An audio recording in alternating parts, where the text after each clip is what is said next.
Hello everyone. तो previous session को हम लोग आगे कंटिन्यू कर रहे हैं। ठीक है। इस क्वेश्चन में हमें दिया हुआ है कि the condition to be imposed on beta so that 0 comma beta lie on or inside the triangle having equation. ठीक है, हमारे पास ये तीन इक्वेशन है जो कि इस ट्रायंगल के साइड्स के इक्वेशन है। ठीक है, और 0 कॉमा बीटा इसके अंदर या इस ट्रायंगल पे लाई करना चाहिए। ठीक है, 0 कॉमा बीटा का पोजीशन आप देखोगे तो ये कहाँ पे लाई कर रहा है, वाई एक्सिस पे। ठीक है, तो वाई एक्सिस पे अगर ये है तो हम अगर ट्रायंगल ट्रायंगल को प्लॉट करने का ट्राई करें तो देखिए कि ये वाई एक्सिस पे कहाँ से कहाँ कौन सा कितना रीजन बाउंड कर रहा है ना। और सिर्फ हमें क्योंकि वाई एक्सिस ही देखनी है तो क्वेश्चन थोड़ा सा इजी हो जाता है। ठीक है, तो इस वाले पार्ट में देखो, पहला इक्वेशन हमारे पास y plus thrice x plus two, y plus thrice x plus two equal to zero. X की वैल्यू अगर जीरो करते हैं हम, है ना, तीनों इक्वेशन को हम यहाँ पे प्लॉट करेंगे। एक्स की वैल्यू को अगर जीरो करोगे तो वाई की वैल्यू कितनी आ जाएगी, -2। तो यहाँ कहीं पे क्या होगा, -2 होगा। तो इसको मैं 0, -2 बोल देता हूँ। ठीक है, दूसरी चीज, y को अगर जीरो करेंगे तो x की वैल्यू -2/3 है ना, तो -2/3 यहाँ कहीं पे होगा।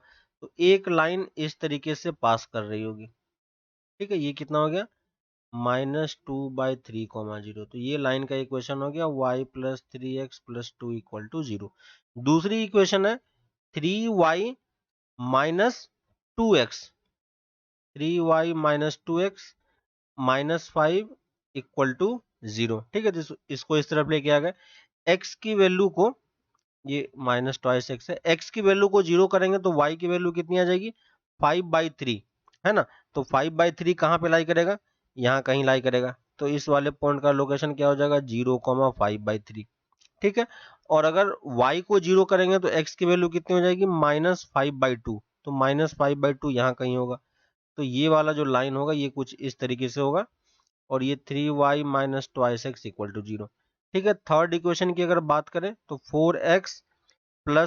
4y plus x minus 14 equal to 0। ठीक है, x को अगर जीरो करेंगे तो y की वैल्यू कितनी आ जाएगी, 7/4, सॉरी 7/2, 14/4 7/2, 7/2 इसके ऊपर कहीं लाई करेगा। तो यहाँ पे 0, 7/2 आ गया। और y को जीरो करेंगे तो x की वैल्यू कितनी आ जाएगी, x की वैल्यू 14 आ जाएगी। तो 14 यहाँ कहीं पे लाई करेगा, है ना, 14 इस तरफ कहीं पे लाई करेगा। तो इसको जब आप प्लॉट करोगे तो ये कुछ इस तरीके का लाइन यहां से निकल के आएगा, है ना। अब देखो, इसको थोड़ा सा और एक्सटेंड करोगे तो यहाँ कहीं पे ये ट्रायंगल मीट कर रहा होगा। ठीक है, तो यहाँ पे देखो जो ट्रायंगल हमारा फॉर्म हो रहा है वो ट्रायंगल किस टाइप का है, ट्रायंगल हमारा ये वाला ट्रायंगल है जो तीनों साइड से बन रहा है ना। तो ये वाला ट्रायंगल बन रहा है, और बोल रहा है कि जो बी है, ये 0, बीटा है, ये ट्रायंगल या इसके अंदर कहीं लाई करना चाहिए। और 0, बीटा सिर्फ वाई एक्सिस पे ही लाई करेगा। तो जो तुम्हारा बीटा, जो हमारा बीटा है वो सिर्फ कहाँ पे लाई कर सकता है, इसी पॉइंट के बीच में कहीं लाई कर सकता है ना। तो बीटा की वैल्यू किसके बीच में लाई करेगी, बीटा की वैल्यू हम बोल सकते हैं 7/2 से लेके 5/3 के बीच में, है ना। तो सिंपली आप ग्राफ प्लॉट करके इस चीज को सिंपली देख सकते हो कि कहां पे लाई कर रहा है। ठीक है, नेक्स्ट क्वेश्चन पे आते हैं। नेक्स्ट हमारा इंटीग्रेशन है 0 to π। ठीक है, और ये सिग्मा दे रखा है, सिग्मा आर पे सिग्मा है। ठीक है, 0 से 3, और ये AR, और cos⁻³ - और sin⁻RX। ठीक है, अब इस वाले पार्ट में देखो हमसे पूछा है ये कि ये इंटीग्रेशन किस पे डिपेंड करेगा। ठीक है, तो पहले हम सिग्मा को एक बार ओपन कर लेते हैं। ठीक ना, इसको मैं आई बोल देता हूं। तो सिग्मा को अगर आप ओपन करोगे तो ये तीन इंटीग्रेशन में ब्रेक होगा। 0 to π, आर की वैल्यू 0 पे हमें क्या मिलेगा, A0 cos 3x ठीक है, क्योंकि हमें इंटीग्रेट भी करना है, प्लस 0 to π, आर की वैल्यू अगर 1 पुट करेंगे तो A1 cos² x sin x। ठीक है, plus 0 to π A2 cos x into sine square x, ठीक है, plus 0 to pi a3 cos वाला टर्म 0 हो जाएगा और ये साइन क्यूब दे देगा, ठीक है ना। तो ये हमारे पास 4 इंटीग्रेशन में ये ब्रेक हो गया। अब देखो इंटीग्रेशन की एक प्रॉपर्टी होती है, आपको याद होगा, 0 से ट्वाइस a के बीच में, ठीक है, 0 से ट्वाइस a के बीच में एफ एक्स डी एक्स को अगर हम इंटीग्रेट करते हैं तो ये वैल्यू दो तरीके से ब्रेक होती है, 0 से a F x D x, ठीक है, कब, जब F of twice a minus x की वैल्यू किसके इक्वल हो, एफ एक्स के इक्वल हो, ठीक है, और दूसरी वैल्यू ये 0 हो जाती है अगर F of twice a minus x की वैल्यू किसके इक्वल हो जाए, माइनस टाइम्स एफ एक्स के इक्वल हो जाए, ठीक है। तो ये वाली प्रॉपर्टी हम यहाँ पे यूज करने वाले हैं। ट्वाइस a, तो यहाँ पे जो ये पाई है इसको हम क्या लिख सकते हैं, 2 इंटू पाई बाई 2, ठीक है। तो अब देखो इस वाले पार्ट में अगर आप यूज करोगे तो कॉस क्यूब है और पाई माइनस एक्स अगर पुट करोगे तो ये माइनस बाहर निकल के आ जाएगा, इसका मतलब ये इस इंटीग्रेशन की वैल्यू 0 हो गई, ठीक है। सेकेंड वाले में देखोगे तो कॉस स्क्वायर है तो ये पॉजिटिव हो जाएगा और ये भी पॉजिटिव देता है साइन, तो ये वाले पार्ट में हमारे पास नॉन जीरो क्वांटिटी कुछ आएगी। थर्ड में देखोगे पाई माइनस एक्स फिर से ये 0 दे देगा, ठीक है, क्योंकि फिर से माइनस साइन बाहर निकल के आ जाएगा और यहां से भी हमारे पास कुछ पॉजिटिव वैल्यू निकल के आएगी, ठीक है। अब क्या हमें इंटीग्रेशन सॉल्व करने की जरूरत है, इंटीग्रेशन सॉल्व करने की जरूरत नहीं, क्योंकि ये पूछ रहा है कि ये आई जो है वो किस पे डिपेंड कर रहा है, ठीक है। तो यहाँ पे देखो a1 का टर्म आएगा क्योंकि ये वाला पार्ट 0 नहीं हो रहा है, तो पॉजिटिव नेगेटिव कुछ भी आए लेकिन कुछ ना कुछ नॉन जीरो क्वांटिटी आएगी। सिमिलरली यहाँ पे भी ये नॉन जीरो क्वांटिटी आएगी, तो ये सिर्फ किस पे डिपेंड करेगा, a1 एंड a3 पे, है ना। तो कौन सा ऑप्शन मैच कर जाएगा, डी ऑप्शन आप यहाँ पे मार्क कर सकते हो, है ना। यहाँ पे इसने इंटीग्रेशन सॉल्व करने के लिए नहीं बोला है, सिंपली आपको बताना है कि कहां पे किस पे ये लाई कर रहा है, ठीक है। नेक्स्ट पे आते हैं। नेक्स्ट हमारे पास the real solution of this equation, ठीक है, यहां पे हमारे पास इक्वेशन है tan inverse of square root of x into x plus 1, ठीक है, plus sine inverse of square root of x square plus x plus 1, ठीक है, और ये इक्वल टू पाई बाई 2 है। तो इसको सॉल्व करने से पहले हम ये चीज देखते हैं पहले कि हमारा फंक्शन डिफाइन कहां कहां पे है ना, और x की किस वैल्यू के लिए ये डिफाइन हो रहा है, ठीक है। तो x को फंक्शन को डिफाइन होने के लिए, क्योंकि tan इनवर्स है तो इसके अंदर वाला पार्ट वो r को बिलोंग कर सकता है, सही है, लेकिन ये इसके अंदर वाला जो पार्ट है ये किसके बीच में लाई करना चाहिए, -1 से 1 के बीच में, है कि नहीं। और साथ ही क्योंकि ये रूट के अंदर भी है तो रूट के अंदर की चीज तो ऑलवेज पॉजिटिव ही होनी चाहिए, क्योंकि हम पॉजिटिव पार्ट के लिए सॉल्व करते हैं। तो ये वैल्यू क्या हो जाएगी, x इंटू एक्स प्लस 1 की वैल्यू क्या होनी चाहिए, ग्रेटर देन इक्वल टू 0। और सिमिलरली ये स्क्वायर रूट की वैल्यू ये कंप्लीट क्वांटिटी -1 से 1 के बीच में होनी चाहिए, लेकिन अगर इसकी बात करेंगे तो ये क्वांटिटी हमारा पॉजिटिव भी होना चाहिए और साथ ही साथ 1 से कम भी होना चाहिए, है ना, क्योंकि स्क्वायर रूट इसका 1 से कम है। तो हम यहाँ पे क्या बोल सकते हैं, ये value greater than equal to 0 और लेस देन इक्वल टू 0। यहां से जब आप देखोगे तो ये कितना आ गया, एक्स स्क्वायर प्लस एक्स की वैल्यू क्या आ गई, ग्रेटर देन इक्वल टू 0। यहां से देखो ये पॉजिटिव तो है ही, इस साइड वाले पार्ट को अगर हम सॉल्व करते हैं तो एक्स स्क्वायर प्लस एक्स की वैल्यू क्या आ गई, लेस देन इक्वल टू 0, ठीक है। अब ये दोनों इक्वेशन एक साथ कभी सॉल्व नहीं हो सकता है, ठीक है, ग्रेटर देन इक्वल टू 0 और लेस देन इक्वल टू 0, लेकिन क्योंकि ये एंड कंडीशन है ये भी ट्रू होना चाहिए एंड ये भी होना चाहिए, तो ये सिर्फ किस वैल्यू के लिए पॉसिबल है, जब इक्वलिटी होल्ड कर जाए, और इक्वलिटी जब होल्ड करेगी तो यहां से आप x की वैल्यू इजिली निकाल पाओगे। तो x की कौन सी वैल्यू पॉसिबल है, x की वैल्यू 0 एंड -1 आप यहाँ पे मार्क कर सकते हो, है ना। तो ये जो इक्वेशन है ये सिर्फ x इक्वल टू -1 और 0 के लिए ही वैलिड होगा, ठीक है, बाकी किसी और के लिए वैलिड नहीं हो पाएगा, ठीक है। नेक्स्ट क्वेश्चन पे आते हैं। नेक्स्ट हमारे पास हमें इस टर्म का सम निकालना है, ठीक है, तो सम को हम s से डिनोट कर देना है 0.2। इस टाइप के क्वेश्चन आपने पहले भी एनसीईआरटी वगैरह में देखा होगा, ठीक है, और ये कहां तक जा रहा है, एन टर्म तक जा रहा है। तो हम पहले क्या करते हैं, पहले तो हम 2 को बाहर निकाल लेते हैं, तो 2 को बाहर निकालेंगे तो कितना आ जाएगा, 0.1, 0.11, 0.222 और इस टाइप से, सॉरी ये भी 0.111 हो जाएगा, और इस टाइप से ये n टर्म्स तक जाएगा।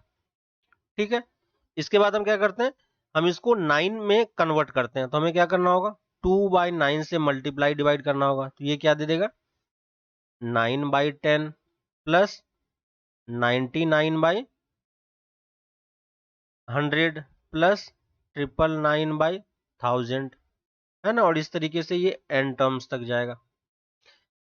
अब देखो 9/10 को हम क्या लिख सकते हैं, 1 माइनस 1/10, इसको क्या लिख पाएंगे, 1 माइनस 1/100 प्लस 1 माइनस 1/1000, और इसी टाइप से ये n टर्म्स तक ब्रेक होगा। तो टोटल में n कितनी बार आएगा, सॉरी 1 कितनी बार आएगा, n टाइम्स आएगा। तो इसको हम सम ऐड करके n लिखा जा सकता है। ठीक है, माइनस टाइम्स जो अंदर में टर्म बच जाएगा वो क्या क्या फॉर्म कर रहा है, वो एक्चुअली में जीपी फॉर्म कर रहा है। ठीक है, और लास्ट टर्म कितना हो जाएगा, 1/10⁻n का। तो टोटल टर्म हमारे पास कितने हैं इस जीपी में, टोटल n टर्म्स हैं।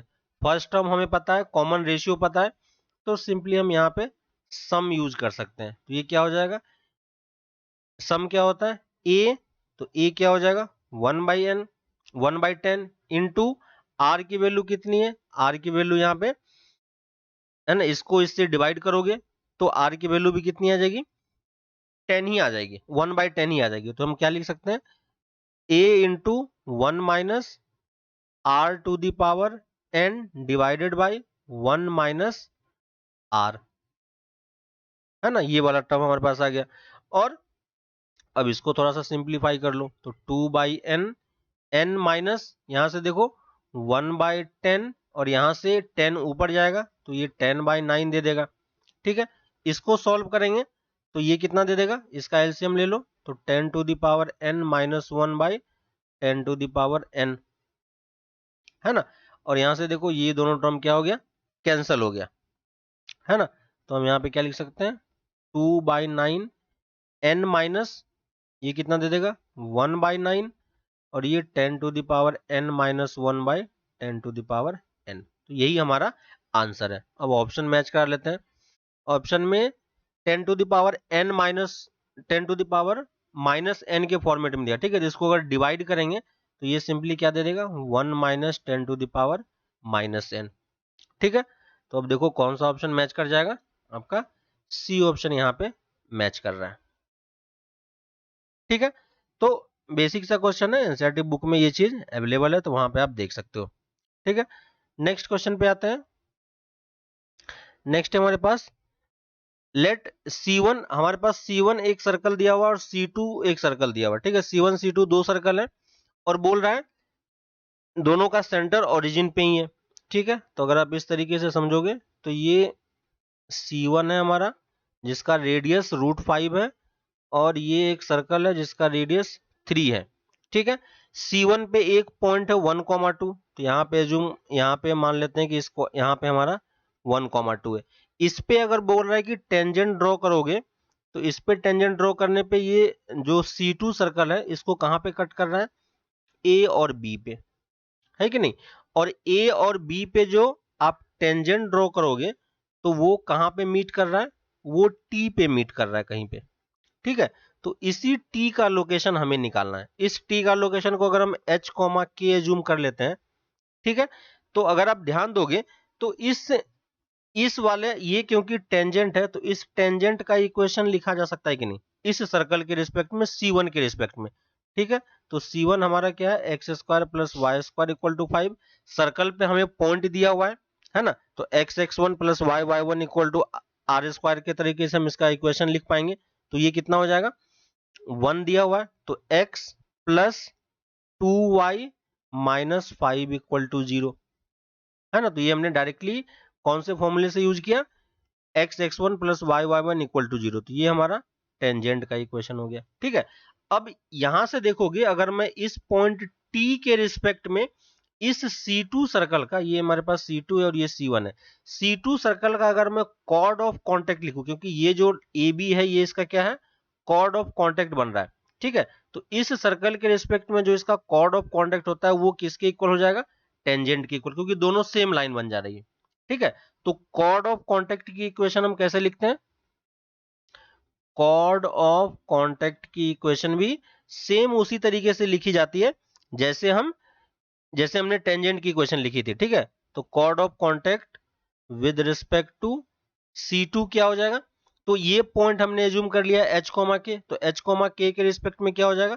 सर्कल हमारा क्या है? X square plus y square equal to 9। तो क्या हो जाएगा? H x plus K y minus 9 equal to 0। ठीक है, तो ये हमारा क्या हो गया? Chord of contact. और ये इक्वेशन, ये किस लाइन का इक्वेशन है? इस लाइन का। और ये भी किस लाइन का इक्वेशन है? सेम लाइन का। तो दोनों को हम कंपेयर करके एच और वाई निकाल सकते हैं, ठीक है। तो दोनों को कंपेयर करेंगे तो क्या हो जाएगा? एच बाई 1 इक्वल टू के बाई 2 इक्वल टू, यहां से क्या हो जाएगा? 9/5, है ना। तो यहां से देखो h की वैल्यू कितनी हो जाएगी? 9/5 और k की वैल्यू कितनी हो जाएगी? 18/5। तो पॉइंट का कोऑर्डिनेट, इस टी पॉइंट का कोऑर्डिनेट कितना हो जाएगा? टी पॉइंट का कोऑर्डिनेट हम लिख सकते हैं 9/5 कॉमा 18/5, है ना। तो कौन सा ऑप्शन हो जाएगा? डी ऑप्शन आप यहाँ पे मार्क कर सकते हो, है ना। तो यहाँ पे कॉर्ड ऑफ कॉन्टेक्ट का कॉन्सेप्ट यूज हुआ है और टेंजेंट का इक्वेशन लिखने का कॉन्सेप्ट यूज हुआ है अगर हमें पॉइंट सर्कल पे दिया हुआ हो, ठीक है। अगर इन जनरल टर्म में देखोगे तो t इक्वल टू 0 यहाँ पे टेंजेंट का इक्वेशन बन रहा है और यहाँ पे कॉर्ड ऑफ कॉन्टेक्ट का इक्वेशन बन रहा है, ठीक है। आपने कोऑर्डिनेट वाले पार्ट में सर्कल में ये चीज देखा होगी, t इक्वल टू 0 हम कैसे लिखते हैं। तो अगर सर्कल पे पॉइंट लाई कर रहा है तो t इक्वल टू 0 हमें टेंजेंट देता है, और सर्कल से बाहर अगर लाई कर रहा है तो वही चीज हमें क्या दे देती है? कॉर्ड ऑफ कॉन्टेक्ट दे देता है, ठीक है। नेक्स्ट क्वेश्चन पे आते हैं। नेक्स्ट है हमारे पास the minimum distance of a point on the curve, और हमारे पास कर्व है y equal to x square minus 4। Y equal to x square minus 4 का कर्व आपको ऑलरेडी पता है किस टाइप का होगा, ऐसा कुछ कर्व होगा। और इसका हमें ओरिजिन से डिस्टेंस निकालना है, ठीक है, जो इसका मिनिमम डिस्टेंस हो, ठीक है। तो मिनिमम डिस्टेंस मान लेते हैं कि यहाँ पे कोई पॉइंट है। तो अगर कर्व पे मुझे पॉइंट चूज करना होगा तो हम किस तरीके से चूज करेंगे? एक्स की वैल्यू अगर हम अल्फा ले लें तो y की वैल्यू कितनी हो जाएगी? अल्फा स्क्वायर माइनस 4, ठीक है। और यहां से इसका डिस्टेंस हम कैलकुलेट कर सकते हैं, क्या हो जाएगा? d। तो d को हम क्या लिख पाएंगे? Square root of alpha square plus alpha square minus 4 का होल स्क्वायर, ठीक है। और d हमें मिनिमम चाहिए, तो d मिनिमम होगा तो d स्क्वायर भी मिनिमम होगा, ठीक है। तो हम d स्क्वायर के टर्म्स में इसको सॉल्व करते हैं। इससे क्या होगा कि आपका जो इक्वेशन है, ये जो रूट वाला पार्ट है वो हमें सॉल्व नहीं करना पड़ेगा, ठीक है।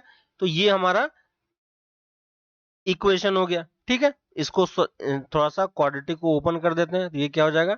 Alpha two the power 4 plus 16 minus 8 alpha square, है ना। तो ये फाइनली कितना हो जाएगा? Alpha two the power 4 minus 7 alpha square plus 16, ये किसकी वैल्यू है?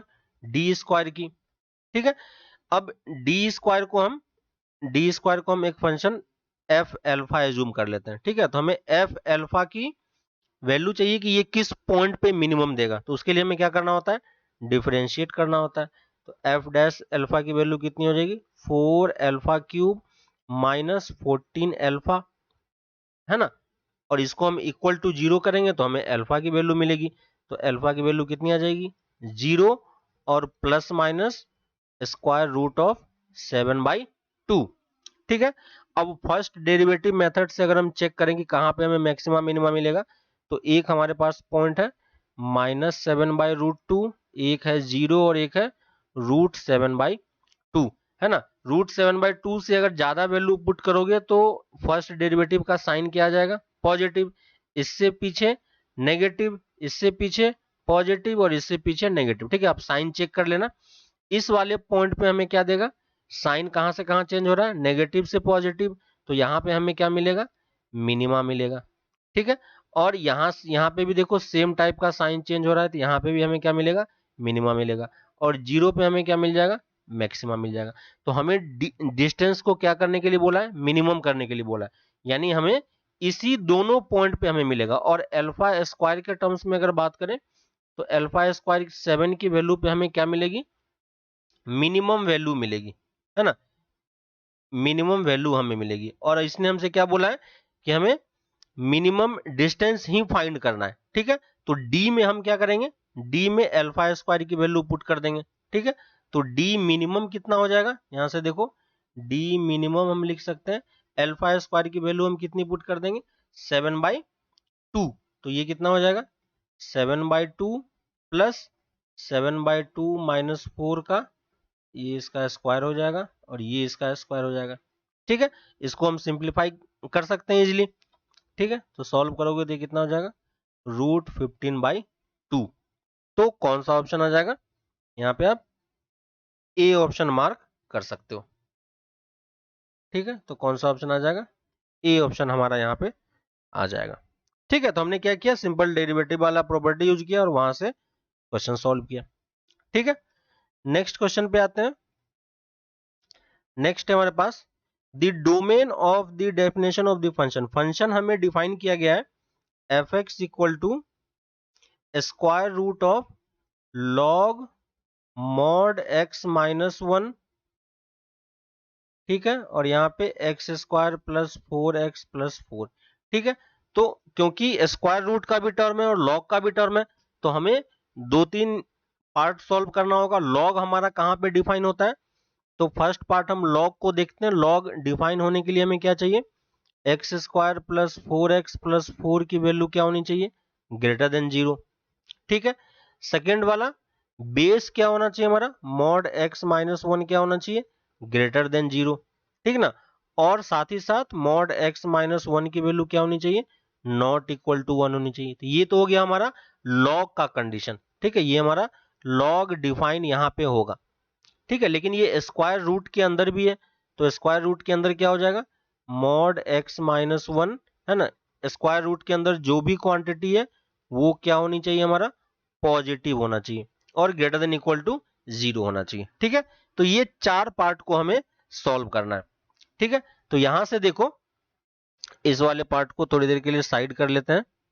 ठीक है, तो यहां पे अगर आप देखोगे इस वाले पार्ट में, इस वाले पार्ट में देखोगे तो यहां से सॉल्यूशन क्या आ जाएगा, क्योंकि ये वाली क्वांटिटी एक परफेक्ट स्क्वायर है, तो ये ऑलवेज ट्रू है। बस हमें कौन सा पार्ट नहीं लेना है, x इक्वल टू -2 नहीं लेना है। क्यों, क्योंकि x इक्वल टू -2 पे ये 0 दे देगा, तो वहां पे ये डिफाइन नहीं होगा। बाकी सारे वैल्यू पे कोई प्रॉब्लम नहीं है। ठीक है, यहां से x की वैल्यू क्या आ जाएगी, यहां से हमारा x बिलोंग करेगा माइनस, यहां से हमारा x बिलोंग करेगा 1 से ज्यादा, है ना। तो -∞ टू -1 यूनियन 1 टू इंफिनिटी। ठीक है, और थर्ड यहां से हमें क्या मिलेगी, ये इस तरफ आएगा, तो x की वैल्यू को हम +-2 नहीं ले सकते। ठीक है, तो ये तीनों पार्ट हमें ध्यान देना, और ये तीनों एंड कंडीशन है। ठीक ना, ये तीनों चीजें, पहले वाले पहला और थर्ड तो सेम आ गया। ठीक है, इस वाले पार्ट में से मुझे इस वाले पार्ट को हटाना पड़ेगा क्योंकि इसमें ये लाई कर रहा है। अब इस वाले पार्ट पे आते हैं। यहाँ पे फिर से प्रॉब्लम ये है कि क्योंकि बेस क्या हो रहा है, बेस हमारा वेरिएबल हो गया है ना। तो बेस अगर वेरिएबल होता है तो हमें चेक करना पड़ेगा। ठीक है, तो हमें 2 केसेस फिर से लेने होंगे। केस 1 क्या होगा, केस 1 हमारा होगा जब बेस की वैल्यू मॉड एक्स माइनस 1 की वैल्यू क्या हो जाए, 1 से कम हो जाए। ठीक है, 1 से कम हो जाए और 0 से 1 के बीच में लाई करें। ठीक है, तो यहां से अगर देखोगे तो मॉड एक्स की वैल्यू किसके बीच में लाई करनी चाहिए, 1 से 2 के बीच में, है कि नहीं। और यहां से अगर आप सॉल्व करोगे तो यहां से आपका जो x है वो किसके बीच में लाई करना चाहिए, -2 से -1 के बीच में यूनियन 1 से 2 के बीच में। ठीक है, सॉरी 1 से 2 के बीच में।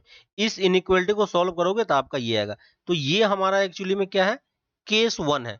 जो भी हमारा सॉल्यूशन आएगा वो इसी इंटरवल में लाई करनी चाहिए। ठीक है, अब इस इंटरवल के लिए लॉग को अगर हम सॉल्व करें तो log of mod x minus 1 into x square plus 4x plus 1, ये वैल्यू क्या होनी चाहिए, ग्रेटर देन इक्वल टू 0। यहाँ पे बेस ये है, तो राइट हैंड साइड में भी हम सेम बेस जनरेट करने का ट्राई करेंगे। तो यहाँ पे हम क्या लिखेंगे, मॉड एक्स माइनस 1, और ये 0 कहाँ पे देता है, 1 पे। क्योंकि बेस 1 से कम है तो इनइक्वालिटी का साइन क्या हो जाएगा, रिवर्स हो जाता है। ठीक है, तो ये की वैल्यू क्या हो जाएगी, लेस देन इक्वल टू 1। और यहाँ से सॉल्व करेंगे तो कितना आ जाएगा, x square plus 4x plus 3 less than equal to 0, और यहाँ से ये फैक्टर हो रहा है x plus 3 and x plus 1 less than equal to 0, ठीक है। और यहाँ से जब सॉल्व करोगे तो -3 और ये -1 हो गया, तो जो हमारा x लाई करना चाहिए वो कहाँ से कहाँ लाई करना चाहिए, -3 से 1 के बीच में, ठीक है। क्लोज ब्रैकेट यूज कर लेते हैं, है ना। लेकिन ये सॉल्यूशन इसके बीच में लाई करना चाहिए, तो हमें दोनों का क्या लेना पड़ेगा, दोनों का इंटरसेक्शन लेना पड़ेगा, है ना। तो पहला वाला देखो क्या है, पहला वाला -2 से -1 है और 1 से 2 के बीच में है, ठीक है। तो ये वाला हमारा केस 1 है, ठीक है। और इसको जब हम ड्रॉ करेंगे तो ये कहां से आएगा, -3 से लेके 1 के बीच में, ठीक है। तो दोनों का इंटरसेक्शन वाला पार्ट कौन सा आता है, इंटरसेक्शन वाला पार्ट 1 हम इंक्लूड नहीं कर पाएंगे, क्योंकि देखो 1 यहाँ पे ओपन ब्रैकेट है, ठीक है। तो 1 यहाँ पे नहीं लेना, इसलिए मैंने यहाँ पे ओपन लगा दिया। तो देखो फाइनल आंसर हमारा कौन सा हो गया, है ना। फाइनल आंसर हमारा हो गया x बिलोंग टू -2 टू -1, ठीक है। तो ये हमारा सॉल्यूशन है किसका, फ्रॉम केस 1, ठीक है। तो हमने सिर्फ केस 1 अभी तक सॉल्व किया। अब हम केस 2 पे आ जाते हैं। केस 2 क्या लेना होगा हमें, केस 2 हमारा हो जाएगा जब बेस की वैल्यू, बेस कितनी है, ये वैल्यू क्या होनी चाहिए, 1 से ज्यादा हो जाए, ठीक है। और अगर ये 1 से ज्यादा होगा तो मॉड x की वैल्यू हम क्या लिख पाएंगे, ग्रेटर देन 2, ठीक है। और यहां से जब सॉल्व करोगे तो x किसको बिलोंग करेगा, -∞ टू -2 यूनियन 2 टू इन्फिनिटी। तो हमारा जो भी सॉल्यूशन होगा वो इसी इंटरवल में लाई करनी चाहिए, ठीक है। फिर से लॉग वाला पार्ट ले लेते हैं, लॉग ऑफ मॉड x -1, और ये x square plus 4x plus 4 की वैल्यू क्या दी हुई है, ग्रेटर देन इक्वल टू 0, और 0 को हम क्या लिखेंगे, लॉग ऑफ मॉड x -1, और यहाँ पे 1 हो जाएगा। क्योंकि बेस 1 से ज्यादा है तो इनइक्वालिटी पे कोई फर्क नहीं पड़ेगा, तो ये वैल्यू क्या हो जाएगी, ग्रेटर देन इक्वल टू 1। तो यहाँ से हम क्या लिख सकते हैं, x square plus 4x plus 3 greater than equal to 0, है ना। और ये फिर से फैक्टर हो जाएगा x plus 1 and x plus 3 greater than equal to 0, तो यहाँ से हम क्या लिख पाएंगे, -3 -1। तो हमारा सॉल्यूशन इस वाले इंटरवल में लाई करना चाहिए, ठीक है। तो ये हमारा कौन सा इंटरवल आ गया, देखो। तो यहाँ से x किसको बिलोंग करेगा, -∞ टू -3, ठीक है, यूनियन 1 टू इन्फिनिटी, है ना। सॉरी, ये -1 हो जाएगा, ठीक है। यहाँ ऊपर भी कहीं पे ये भी शायद माइनस था, ठीक है। तो ये चेक कर लेना, है ना, -1। तो ये इसी इंटरवल में लाई करेगा, ठीक है। कोई सॉल्यूशन पे कोई फर्क नहीं पड़ेगा, अभी भी यही वाला पार्ट आ रहा है, ठीक है। तो ये -∞ टू -1 हो गया। अब अब हम इसका इसके साथ क्या लेंगे, इंटरसेक्शन लेंगे। तो इंटरसेक्शन के लिए फिर से हम प्लॉट कर रहे हैं यहाँ पे। तो ये देखो, ये क्या बोल रहा है कि -2 और 2 से ज्यादा और ये कम होनी चाहिए, ये वाली चीज -3 से कम होनी चाहिए और -1 से ज्यादा होना चाहिए। तो -1 यहाँ कहीं पे लाई करेगा, ठीक है। तो दोनों का इंटरसेक्शन देखो कहाँ पे लाई कर रहा है, इंटरसेक्शन वाला पार्ट ये है, ठीक है। तो फाइनल आंसर हम क्या बोलेंगे, फाइनल आंसर जो हमारा बिलोंग करेगा, x belong to -∞ to -3 union 2 to, है ना, 2 पे हमारा ओपन ब्रैकेट है, 2 टू इन्फिनिटी। तो ये हमारा क्या है, सॉल्यूशन है, कहाँ के लिए, सॉल्यूशन फ्रॉम केस 2, ठीक है। और केस 1 और केस 2 में जो सॉल्यूशन आया उसे हमें इन यूनियन ले लेंगे तो हमारा फाइनल आंसर आ जाएगा। तो फाइनल आंसर क्या हो जाएगा, केस 2 -3 यूनियन 2 टू इन्फिनिटी, और यूनियन एक और पार्ट आएगा जो फर्स्ट वाले पार्ट से आया था सॉल्यूशन, है ना। तो -2 टू -1, तो -2 टू -1, तो ये हमारा फाइनल आंसर है, ठीक है। तो ऑप्शन अब मैच करा लो कौन सा होगा, यहाँ पे देखो सी ऑप्शन हमारा मैच कर रहा है ना। तो डोमेन वाले पार्ट में और पर्टिकुलरली लॉग वाले पार्ट में ये हमें केसेस चेक करने पड़ते हैं। यहाँ पे हमें 2 केसेस इसलिए लेना पड़ा क्योंकि बेस यहाँ पे वेरिएबल था, ठीक है। अगर बेस वेरिएबल नहीं होता तो हमारा एक ही से काम चल जाता, ठीक है। और स्क्वायर रूट वाले पार्ट को थोड़ा सा ध्यान देना है, ठीक है। नेक्स्ट क्वेश्चन पे आते हैं। नेक्स्ट हमारे पास the expression this is positive then the complete set of value of x. ठीक है, तो यहाँ पे देखो 1 plus 10x plus 10 square x into 1 minus cot x plus cot square x, ये क्या होना चाहिए, पॉजिटिव होनी चाहिए। ठीक है, अब हम कॉट में काम जनरली करते नहीं है, सारा काम हमारा 10 में होता है, तो कॉट वाले पार्ट को आप 10 में कन्वर्ट कर लो, तो ये क्या हो जाएगा 1 plus 10x plus 10 square x। ठीक है, और यहां से कितना आ जाएगा 10 स्क्वायर x एलसीएम में आ जाएगा, तो 10 स्क्वायर x, और यहाँ पे कितना आ जाएगा 10 square x minus 10x plus 10 square x, sorry 1, और ये वैल्यू क्या होनी चाहिए ग्रेटर देन 0। ठीक है, यहाँ पे देखो 1 प्लस 10 स्क्वायर को कंबाइन कर देंगे तो ये a square minus B square का फॉर्मूला यहाँ पे बन सकता है। ठीक है, तो 1 प्लस 10x का whole square minus, sorry 1 plus 10 square x का whole square minus of 10 square x divided by 10 square x, ये क्या होना चाहिए पॉजिटिव होनी चाहिए। ठीक है, और ऊपर वाले पार्ट में देखो, ऊपर वाले पार्ट में अगर हम इसको सॉल्व करते हैं थोड़ा सा, ठीक है, तो यहां से चीजें कितनी आ जाएगी, इसको सॉल्व करोगे तो 1 plus 10x plus 10 square x और 1 प्लस 10 स्क्वायर x। ठीक है, अब देखो यहां पे, यहां से है ना, अब ये डिनोमिनेटर में है क्योंकि 10 स्क्वायर x। ठीक है, तो 10 स्क्वायर x की वैल्यू 0 नहीं होनी चाहिए, तो पहला कंडीशन तो हम ये बोल सकते हैं 10 square x not equal to 0, है ना, ये क्या होगा 10 square x not equal to 0। और यहां से हम क्या बोल सकते हैं 1 प्लस 10 स्क्वायर x की वैल्यू क्या होनी चाहिए 1 plus 10 square x greater than 10 square x। ठीक है, और ये चीज ऑलवेज ट्रू है क्योंकि 10 स्क्वायर x का टर्म यहाँ पे है ही, जिसको जब एक्सपेंड करोगे तो 10 square x plus something term आएगा, और क्योंकि वो स्क्वायर में तो पॉजिटिव होगा, तो ये वैल्यू तो क्या है ऑलवेज ट्रू है ना, ये क्या है ऑलवेज ट्रू है। लेकिन हमें ये कंडीशन को भी ध्यान रखना पड़ेगा, तो टोटल हमारा जो फाइनल सॉल्यूशन होगा, सॉल्यूशन अब क्या बोल सकते हो आर बोल सकते हो, लेकिन आर में से हमें वो वाले पार्ट को माइनस करना पड़ेगा जहां पे 10 स्क्वायर x की वैल्यू क्या होती है 0 होती है, और 10 स्क्वायर x कहाँ पे 0 होता है एन एन पाई बाई 2 पे, है कि नहीं। तो हमारा जो सॉल्यूशन होगा वो क्या हो जाएगा, हमारा सॉल्यूशन यहां से कितना आ जाएगा 10 स्क्वायर x की वैल्यू कितनी आ जाएगी 10 स्क्वायर x की वैल्यू, ठीक है, यहाँ पे देखो 10x की वैल्यू कितनी हो जाएगी 10 स्क्वायर x हमारा एक तो डिनोमिनेटर में है तो वो 0 नहीं होना चाहिए, क्योंकि 0 हो जाएगा तो फिर ये इनफाइनाइट हो जाएगा, ठीक ना। और दूसरी चीज 10 स्क्वायर को हम मल्टीप्लाई कर रहे हैं, ठीक है, तो ये वाली चीज क्या होनी चाहिए, ये वाली चीज इन्फिनिटी भी नहीं होनी चाहिए, है ना। तो ये जो x है यहाँ पे देखोगे आप, तो इस वाले पार्ट में अगर आप बोल सकते हो कि ये वाला जो टर्म है ये क्या होना चाहिए x की वैल्यू जो है वो n पाई बाई 2 का मल्टीपल नहीं होना चाहिए, है कि नहीं।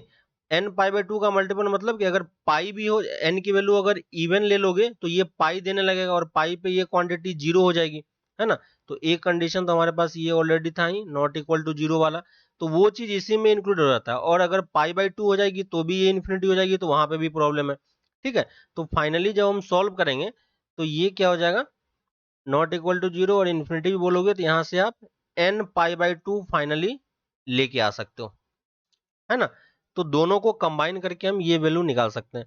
तो ऑप्शन क्या कौन सा हो जाएगा, आर में से हमें n पाई बाई 2 के मल्टीपल्स को माइनस करना, ठीक है। वो पाई बाई 2 का मल्टीपल्स भी हो सकता है और पाई का भी मल्टीपल हो सकता है, दोनों चीज यहाँ पे कवर हो जाती है, ठीक है। नेक्स्ट क्वेश्चन पे आते हैं।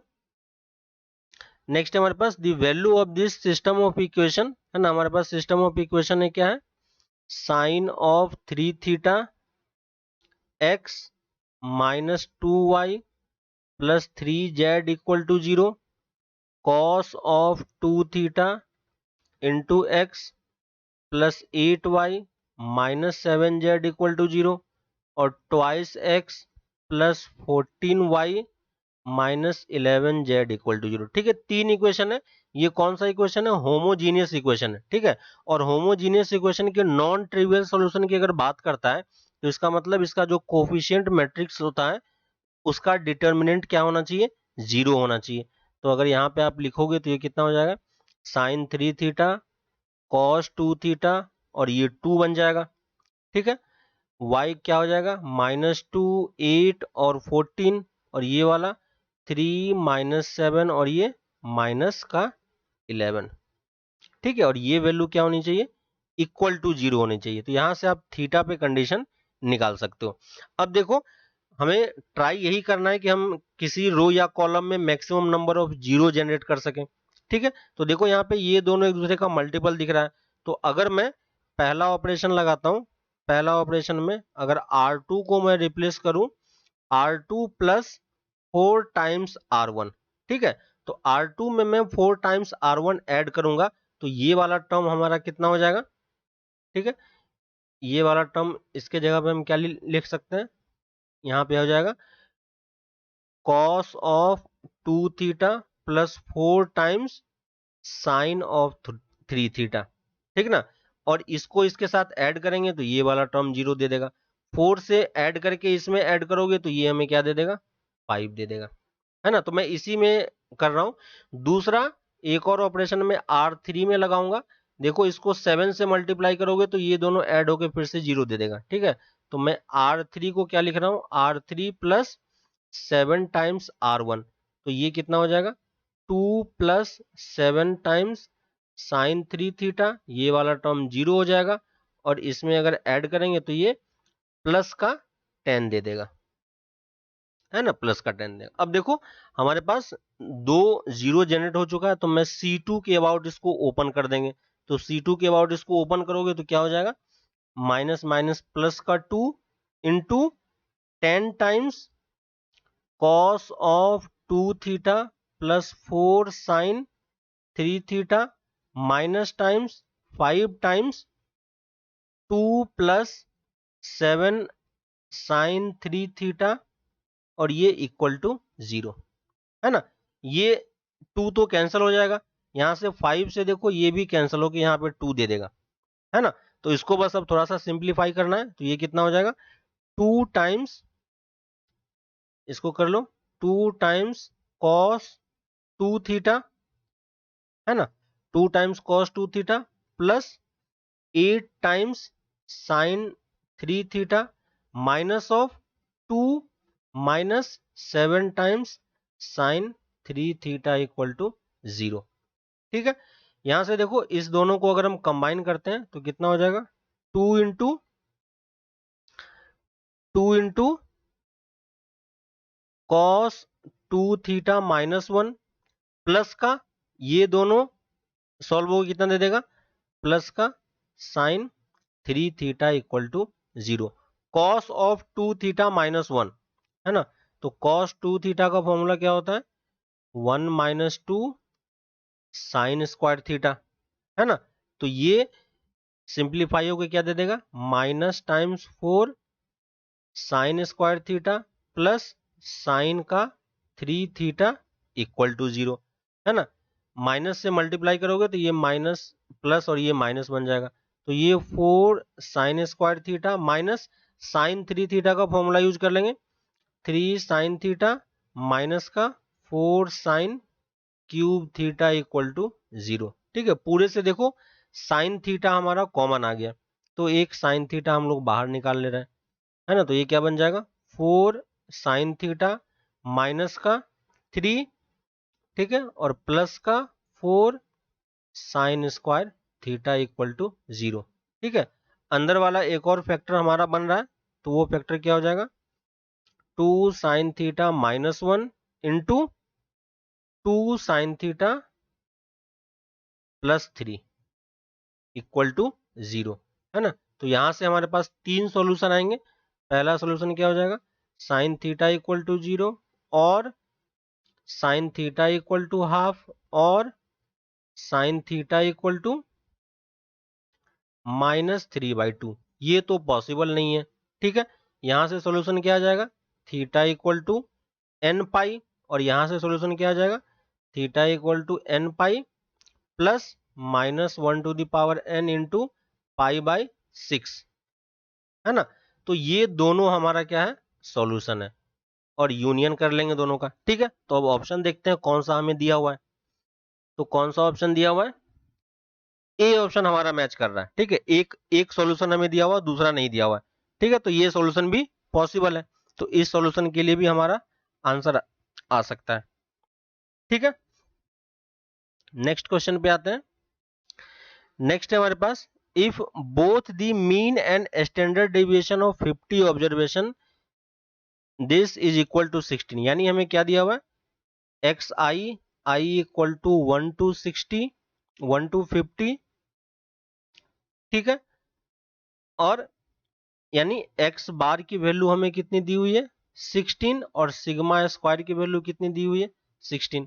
एक्स बार की वैल्यू अगर हमें दी हुई है तो इसको हम कितना लिख सकते हैं, सिग्मा एक्स आई की वैल्यू कितनी हो जाएगी, 16 इंटू 50, है ना। तो ये कितना हो जाएगा, 16 इंटू 50 मल्टीप्लाई कर दिया। और सिग्मा स्क्वायर की वैल्यू को अगर हम कैलकुलेट करेंगे तो सिग्मा स्क्वायर क्या होता है, sigma x i square by 50 minus x bar का स्क्वायर इक्वल टू 16, है कि नहीं। और सॉरी, हमें स्टैंडर्ड डेविएशन दिया हुआ है, तो ये कितना हो जाएगा, 16 स्क्वायर, ठीक है। तो ये वाली वैल्यू, तो यहां से देखो हम सिग्मा एक्स आई स्क्वायर की वैल्यू निकाल सकते हैं, और सिग्मा एक्स आई स्क्वायर की वैल्यू कितनी हो जाएगी, यहां से देखो सिग्मा एक्स आई स्क्वायर की वैल्यू हो जाएगी 16 स्क्वायर, ठीक है, प्लस मीन भी हमें 16 दिया हुआ है, तो ये उस तरफ जाके 16 स्क्वायर कर देगा, और इंटू ये 50 से मल्टीप्लाई हो जाएगा, है कि नहीं। ये पूरा टर्म 50 से मल्टीप्लाई हो जाएगा, तो फाइनली ये आंसर कितना दे देगा, 512 इंटू 50, ठीक है। इसको कैलकुलेट करना, ये इतनी वैल्यू आएगी। तो ये दोनों वैल्यू हमने कैलकुलेट कर ली 1 से लेके 50 तक की। अब हमसे ये इसने क्या बोला निकालने के लिए, मीन ऑफ दिस क्वांटिटी, ठीक है। तो मीन कैसे निकालते हैं, तो मीन यहां पे लिख लेते हैं, मीन इक्वल टू क्या हो जाएगा, सिग्मा ऑफ एक्स आई -4 का होल स्क्वायर डिवाइडेड बाई 50, और आई की वैल्यू 1 से लेके 50 तक जाएगी, ठीक है। सिग्मा को ओपन कर देते हैं, तो सिग्मा क्या हो जाएगा, x i square plus sigma 16 minus sigma 8 x i, ठीक है। सब में आई की वैल्यू 1 से लेके 50 तक ही है, ठीक है। और देखो सारी वैल्यू हम ऑलरेडी ऊपर कैलकुलेट कर चुके हैं, सारी वैल्यू आप यहाँ पे पुट करते जाओ, ठीक है। तो यहां से देखो वैल्यू कितनी हो जाएगी, पहला टर्म क्या हो गया, sigma x i square by 50 plus ये कितना हो जाएगा, 16 इंटू 50 डिवाइडेड बाई 50, है कि नहीं। ये जाएगा 16, और ये वाला टर्म कितना हो जाएगा, माइनस टाइम्स 8 को बाहर ले लिया, सिग्मा एक्स आई बाई 50, ये क्या है, मीन है। और ये वाली वैल्यू हम यहाँ पे कैलकुलेट कर चुके हैं, तो सारी वैल्यू यहाँ पे पुट कर दो। तो ये कितना दिया हुआ हमें, 512 हमें दिया हुआ है। ये वाली वैल्यू कितनी हो जाएगी, +16, ये कैंसिल हो जाएगा, -8, और ये क्या है, एक्स बार की वैल्यू है ना, और मीन की वैल्यू है, तो ये कितना हो जाएगा, इंटू 16। इसको सॉल्व कर सकते हैं, सॉल्व करोगे तो कितना आ जाएगा, 400, है ना। तो कौन सी वैल्यू मैच कर जाएगी यहाँ पे आप सी ऑप्शन मार्क कर सकते हो, ठीक है। तो यहाँ पे हमने कुछ डिफरेंट टाइप्स के क्वेश्चन लिए हैं, ठीक है। तो अभी के लिए इसको हम यहीं पे रख रहे हैं, फिर आगे की नेक्स्ट क्लास में हम इसी क्वेश्चन सीरीज को आगे कंटिन्यू करेंगे, ठीक है। तब तक आप प्रैक्टिस करते रहो, और कुछ डाउट आता है तो वो आप बता सकते हो, ठीक है। तो मिलते हैं फिर नेक्स्ट क्लास में, चलो बाय।